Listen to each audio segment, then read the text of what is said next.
新婚当夜，蓝忘机将聘礼还给魏无羡，魏无羡却摆了摆手：“你的就是我的，我的也是你的。”蓝忘机道：“好。”弯了弯眸，魏无羡笑吟吟道：“蓝湛，既然你是我的，那我现在是不是可以对你上下其手呀？”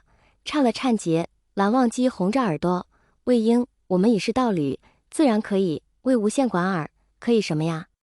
二哥哥视线飘忽了一下，蓝忘机低声：“行，周公之礼。”魏无羡在蓝忘机唇上亲了亲：“蓝湛，你知道怎么行周公之礼吗？”蓝忘机道：“你不会。”魏无羡挑眉：“怎么可能？”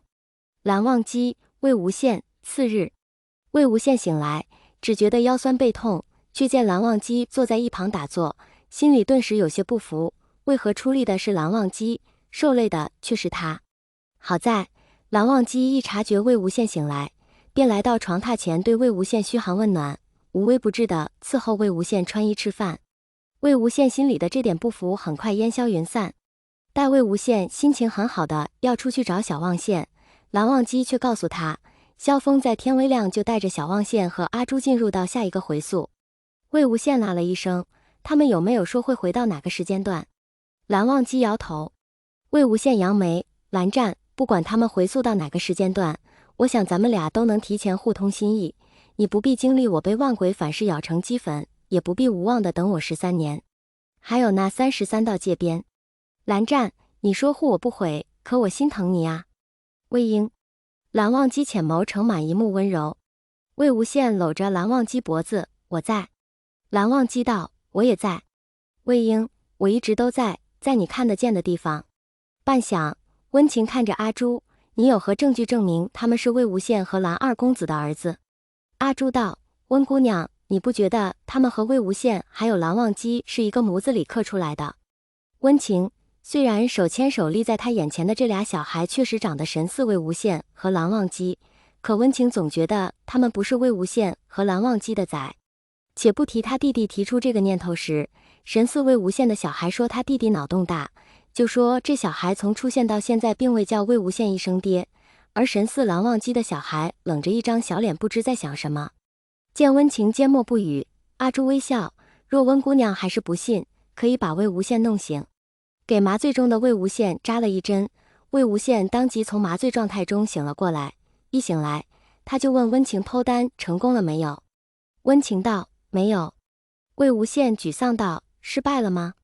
温情道：“我还没有开始。”闻言，魏无羡一愣，旋即问温情：“为何还没有开始？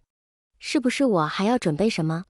温情点头：“是，你要准备说服你儿子和儿婿同意你剖丹给江城。”魏无羡懵逼：“我什么时候有儿子了？还有儿婿是个什么鬼？”温宁小声：“魏公子，你儿婿不是鬼，是蓝二公子的崽。”魏无羡一咕噜从木板床上坐起：“蓝湛怎么能娶妻生子？”温情指着蓝湛：“你问他。”顺着温情手指的方向看了过去，魏无羡被蓝湛的样子惊得目瞪口呆：“你怎么长得那么像蓝湛那个小古板？”魏婴凑了过去，笑嘻嘻道：“还有我啊！”魏无羡呆了呆：“你长得怎么那么像9岁的我？”魏婴道：“这你就得问我爹娘。”魏无羡道：“你爹娘是谁？”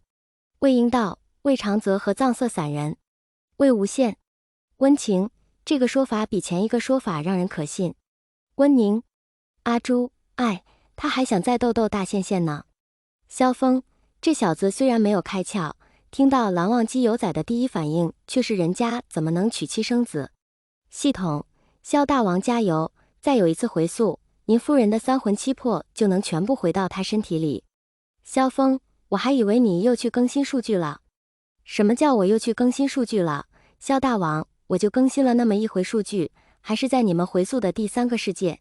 萧峰：“我和阿朱还没有正式成亲，等回到现实世界，萧大王迎娶阿朱姑娘过门不就好了？”萧峰：“那我要给阿朱准备个盛大婚礼。”可以呀，不过萧大王，容我提醒你一句，你带小望线回溯时，他们刚刚7岁，如今他们已经9岁多了。萧峰：“我徒弟竟然把清衡君家小儿子拐了2年之久。”萧大王，清衡君家小儿子好像是清衡君自己让你带的。萧峰。这时魏无羡喝道：“怎么可能？我爹娘就生了我一个崽。魏婴道：是生了你一个呀。魏无羡道：那你又是从哪里冒出来的？魏婴仰头：从天而降。魏无羡沉吟：你是异世之人。魏婴拉着蓝湛手：我和湛哥哥都是，还有我师父和师娘。魏无羡诧异：师父、师娘？对呀。魏婴侧了侧小脑袋，看着萧峰和阿朱向魏无羡介绍：喏，就是他们。看着并肩而立的萧峰和阿朱，魏无羡猛猛地问魏婴：江叔叔没有带你回莲花坞吗？魏婴道：我没遇到他，倒是在5岁时遇到他派在夷陵监督我的弟子。魏无羡疑惑：5岁？监督你？魏婴点头：是啊。萧峰道：大阿英，这件事由我来说。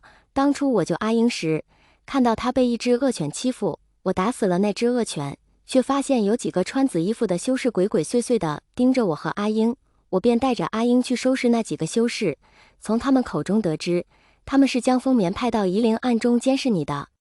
怎么可能？魏无羡摇头：师姐说江叔叔找了好几年才在夷陵找到我的。阿朱道：问题就在这里，他到底是找了你好几年，还是派人暗中监督了你好几年，看着你在夷陵颠沛流离吃尽苦头，然后他再以救世主的身份出现。而你？阿朱顿了顿，自然会对愿意带你回家的他感恩戴德。白着脸，魏无羡声音发颤：不可能，怎么会是这样？我认识的江叔叔他不是。魏婴道：他就是。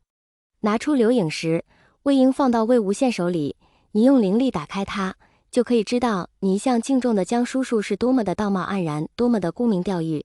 他简直比伪君子还伪。颤颤巍巍地将灵力附在留影石上，魏无羡瞪大眼睛，盯着留影石投屏出来的画面。魏婴见状，凑到蓝湛耳旁：湛哥哥，咱们趁着大阿英全神贯注地看留影石，把江澄扔到乱葬岗去颐养天年。蓝湛道：好。是以，当魏无羡从留影石上知道他父母的死与江丰眠与紫渊有关时，他去看江澄，想要问问江澄知不知道江丰眠和于紫渊在夷陵害死他阿爹阿娘的事，却发现江澄不见了。魏无羡问众人：江澄呢？魏婴道：变成苍蝇飞走了。魏无羡：须臾，魏无羡问：飞哪去了？魏婴道：哪里适合他颐养天年，他就飞到哪里去了。魏无羡：说了等于没说，算了。江澄什么的现在也不重要，他要继续看留影石，了解更多他以前不知道的真相。